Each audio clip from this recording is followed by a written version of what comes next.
জানিস আব্দুল, এই হিসাব করতে করতে না একটা কথা মনে পড়ে গেল। আমরা যখন পড়াশোনা করতাম তখন তো গ্রামে দিকে অত কারেন্টের সুবিধা ছিল না, তো এই রাস্তায় ল্যাম্প পোস্টে নিচে বসে বসে পড়াশোনা করতাম। बात तो सही है। গরম কষ্টে এখন গেছে অল্প।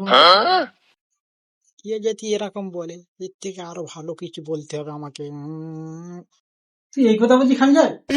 আর যখন পড়াশোনা করতে ধূপকাঠি গেলে ধূপকাঠি আলোয় পড়াশোনা করতে এখন যে ছেলে সব পারবে? সারা এদের কাছে হেরে গেলে মান সম্মান কি থাকবে?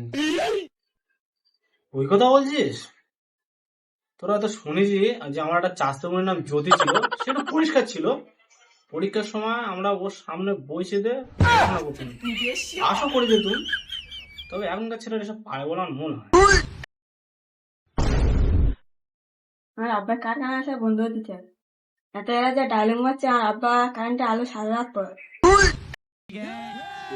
কারখানায় না থাকলে এত বড় বড় ভাষণ। আচ্ছা, তোদের শরীরটা কেন লাগে না জানিস? হ্যাঁ, তোদের এই বড় বড় ভাষণের জন্য। তোদের যদি এত পড়াশোনার ইচ্ছা ছিল, দিনের বেলা কি করতিস? মাটির ফোঁটা দিয়েছিস খালি?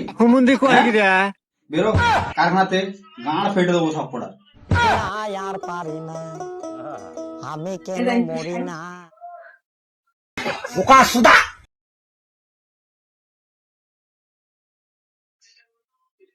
ওস্তাদ বলছে আমার দেখা ভাই।